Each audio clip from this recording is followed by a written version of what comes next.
November, 2025. A backhoe cuts into frozen ground in Elmira, New York. A forensic anthropologist stands at the edge of the plot, waiting for the ground to open. This isn't a crime scene. It's a cemetery. And the man in this grave has never once crossed paths with the investigation that brought them here. No arrest tied to it, no charge, nothing on paper connecting him to anything. For investigators, exhuming a body is a last resort, expensive, invasive, and irreversible the moment the ground is disturbed. It's not a step police take lightly. So why take it now? For a man with no history in this case at all.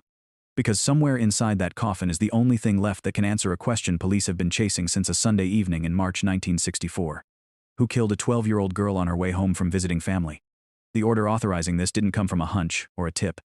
It came from a fragment of DNA barely enough to work with, and a years-long chain of forensic effort that ended here, decades later, pointing at one grave out of thousands in this cemetery. Whoever this man was in life, something in his remains now holds more weight than anything he did while he was alive. But before investigators could stand at the edge of this plot, they had to build a case airtight enough to convince a judge to let them open it. That case didn't start with him. It started 62 years earlier, with a girl walking home from a Sunday visit and a stretch of road she never finished crossing. Her name was Mary Theresa Simpson. She was 12 years old, and by every account of the people who knew her, she was two things at once: shy around strangers, and completely unstoppable around the people she loved. Her older sister, Linda, was 16. The two of them grew up practically inseparable, kick the can in the street, roller skates that clamped onto their shoes and tightened with a key, dance lessons, the neighborhood house, Girl Scouts. Mary was a good student. She had a fan club card and a pair of cat-eye glasses she wore everywhere. Her parents had separated the year before. By March of 1964, Mary was living with her father, Ellsworth Simpson, in Elmira. That didn't stop her from staying close with relatives across the city, and Sunday, March 15th, started as one of those ordinary visits. She left home in the early afternoon. Nothing about the day suggested anything was wrong. Hours later, she started walking back. At approximately 6:30 that evening, she was seen near East Market and Harriet Streets, on the city's east side, believed to be heading home after spending the afternoon with relatives nearby. That's the last confirmed sighting anyone has of Mary Theresa Simpson alive. By 10:30 that night, when she still hadn't come home, her father reported her missing to Elmira police. Officers and family members fanned out, checking relatives, checking friends, checking every street between that intersection and her front door. Nobody could account for what happened after she passed East Market and Harriet. One night passed, then another. The search expanded past the neighborhood, past the city streets she'd have walked, because if she was still out there, she wasn't close to home anymore. By the fourth day, investigators were running out of places left to look. And then, well outside the radius anyone had thought to search, they found her. Thursday, March 19th, 1964. A man walks into a wooded area off Combs Hill Road in Southport with his two sons. At the time, the area is used as a logging road and a dumping ground. That's where they find her, several miles from the intersection where she was last seen walking home. Mary's body had been partially concealed, covered with branches, dirt, and heavy stones. She was still fully clothed. In that instant, a 4-day missing persons search becomes a homicide investigation. An autopsy determines the cause of death: asphyxiation, from choking and strangulation. Investigators also determined she'd been sexually assaulted. Police secure the scene and collect everything that might identify the person responsible: her clothing, retained for testing, her glasses, her fan club card. Here's what they can do with that evidence in 1964. Examine it for stains, for fibers, for anything visible to the human eye. What they can't do is develop a DNA profile. That technology doesn't exist yet. It won't exist for another 22 years. Biological material can be preserved. It just can't be converted into an identity. Not in this decade. So investigators do what's available to them. They interview relatives, neighbors, people who saw Mary that Sunday, known offenders whose histories put them on the list. They look for a connection, a relationship, a dispute, some documented reason someone close to Mary would want her dead. They find nothing. If this was a stranger, someone with no relationship to Mary at all, there'd be no dispute to uncover. No meeting on record. No name that interviews could surface. Just a gap where a suspect should be. The woods hand investigators a body, evidence, a cause of death. The one thing they walk away without is a name. And as the trail around Mary goes cold, that absence is going to define this case for the next 62 years, because the man they're looking for isn't hiding somewhere inside their investigation. He isn't inside it at all. Over the following decades, the investigation doesn't stop. It just stops finding anything. Detectives re-interview witnesses. They reconsider old suspects. They revisit statements taken years earlier, looking for something the first pass missed. Slowly, the case file grows: reports, interview transcripts, forensic notes, until it reaches nearly 6,000 pages. Despite all of it, The case never produces a charge. Eventually, Elmira police partner with the Criminal Investigation Resource Center at Russell Sage College. Students take on the job of organizing 6 decades of paperwork, cataloging suspects, tracking which evidence had actually been tested, mapping out what had and hadn't been followed up on. That process turns up something unexpected. Some evidence had been sent to laboratories over the years, but the results were never clearly documented in the surviving file. Gaps nobody had flagged before. But the most important discovery isn't a gap. It's a confirmation. According to Christina Lane, the center's director, the man police will eventually identify as responsible doesn't appear anywhere in those 6,000 pages. Not as a suspect who was cleared. Not as a witness who was interviewed. Not as a name that came up and got dismissed. He was never in the file. At all. For decades, detectives had been building the most thorough case file they could, cross-referencing names, chasing every lead available to them. And the entire time, the person responsible was sitting completely outside that record. If he's not in the paperwork, if 60 years of interviews never once touched him, then the traditional investigation has officially hit its ceiling. Every name checked, every angle worked. There's nothing left in 6 decades of police work that can put a name to this man. What's left is a piece of Mary's clothing, kept in storage since 1964, its evidentiary value unknown even to the investigators, preserving it, waiting for a science that finally exists to read it. In 2003, investigators pull Mary's clothing out of storage and send it for modern forensic testing. A cutting from her underwear and skirt logged as item 7A tests positive for the presence of sperm. A DNA profile is developed, male, preserved for 39 years, and now, finally, readable. That profile goes into CODIS, the Combined DNA Index System, the national database law enforcement uses to match evidence against known offenders. No match. 11 years later, in 2014, investigators try again, this time using YSTR analysis, a more targeted technique that isolates male DNA specifically. Same result, nothing. Here's what a failed CODIS search actually means. It's not that the science doesn't work. It's that a match can only happen if the person's DNA is already sitting in that database because they were arrested, convicted, or otherwise entered into the system before. 2 searches, 11 years apart, both come back empty. Which tells investigators something specific about the man they're looking for. Whoever he is, he's never been arrested for anything that put his DNA on file. Not for this crime. Not for anything. Police now have a genetic signature they believe belongs to Mary's killer. A suspect to compare it to is the one thing they don't have. No known offender matches it. No name attaches to it. The profile just sits there accurate, preserved, and completely inert, without a person on the other end of it. That leaves detectives with exactly one option left. And it's not a database search anymore. If the man himself will never show up in a criminal database, investigators have to go around him entirely and look for people who share his blood instead. If you're still with us at this point, you already know this case doesn't end with a database. Drop 0.4 in the comments because in a minute, that's the entire size of the sample this case is about to hang on. They're about to attempt something Elmira police have never done for this case. And it starts with a sample so small, they'll only get one chance to make it work. In 2022, Sergeant William Goodwin secures grant funding from the nonprofit Season of Justice for a type of testing this case has never attempted: forensic, investigative genetic genealogy. Instead of matching DNA to a known criminal, this method builds family trees from DNA tracing genetic relatives through public databases, the same kind of technology people use to research their own ancestry.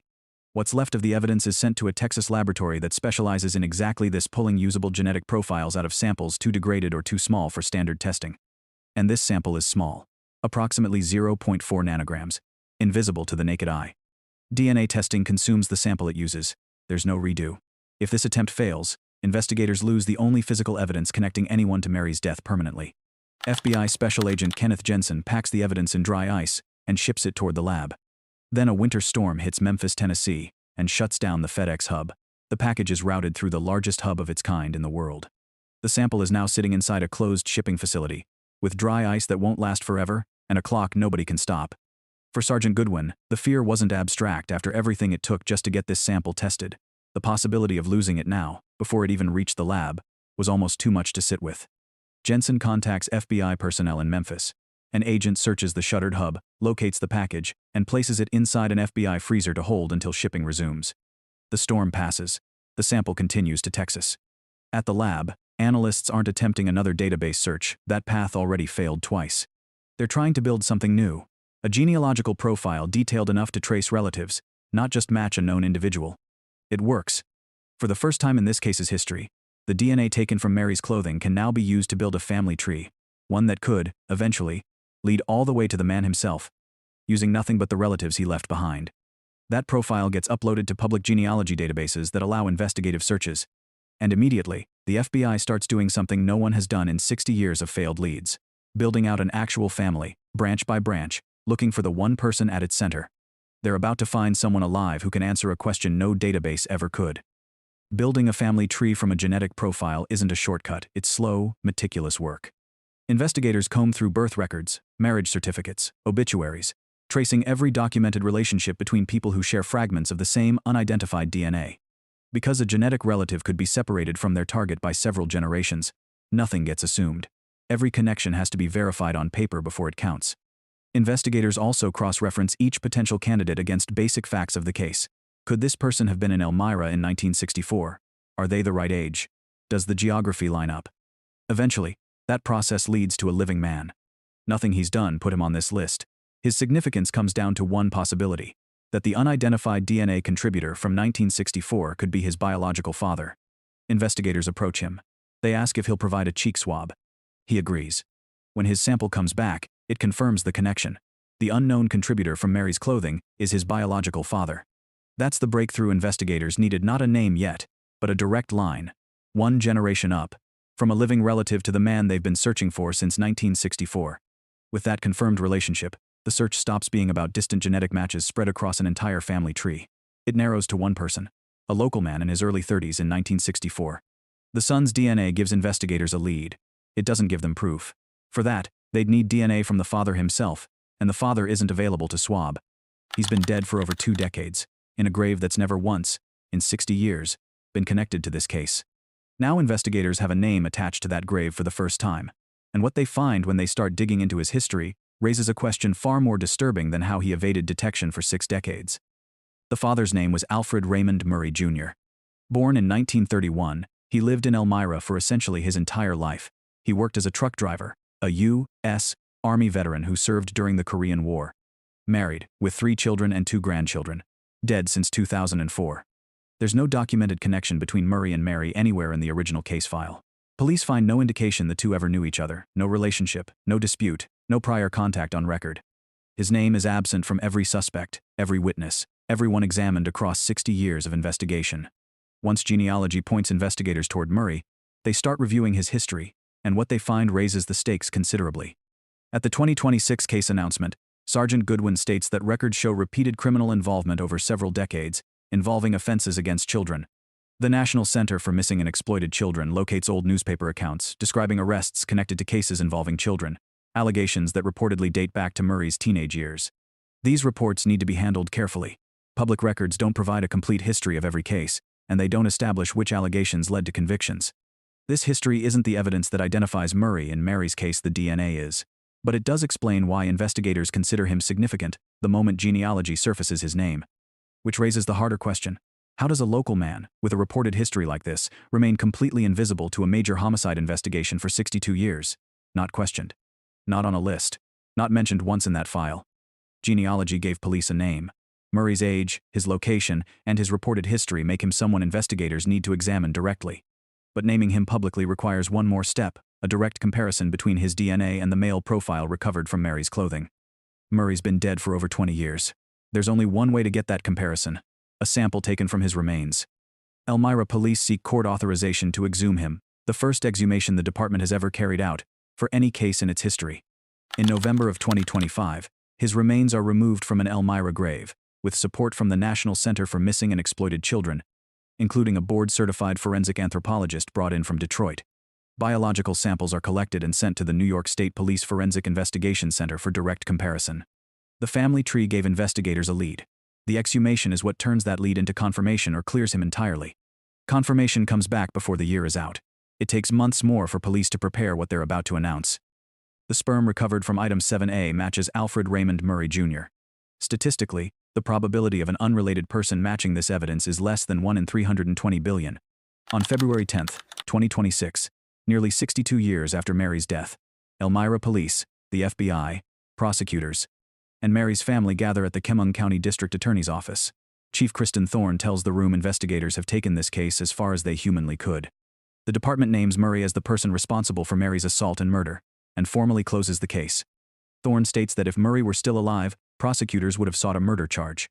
Because he died in 2004, there will be no courtroom, no trial, no chance for anyone to hear him answer for it. Whatever happened between Murray and Mary that Sunday, it happened without the history investigators had spent 60 years looking for. Mary's sister, Linda Galpin, is 78 years old when she attends the announcement. She was 16 when Mary was killed. Their mother died decades earlier, without ever learning this answer. After police name Murray, Linda thanks the investigators. Then she says the only thing that matters more to her than the name, "I just wish my mom was here." The DNA answered who left evidence on Mary's clothing that night. It didn't explain how their paths crossed, or what happened between the moment she passed East Market and Harriet Streets and the moment she was left in those woods. Those answers died with Murray in 2004. What's left isn't a courtroom resolution, it's a name, a probability of 1 in 320 billion, and a family that waited 62 years for both. Before any of it, before the case file, before the grave, Mary Theresa Simpson was a 12-year-old girl who danced, went to camp, and skated through Elmira on wheels tightened with a key. That's the name this case was never supposed to forget. And here's what's worth sitting with. The technique that found Alfred Murray in 2025, investigative genetic genealogy, is now being used on cold cases across the country. If you want to be here when the next one closes, subscribe, because we'll be covering it the moment it does.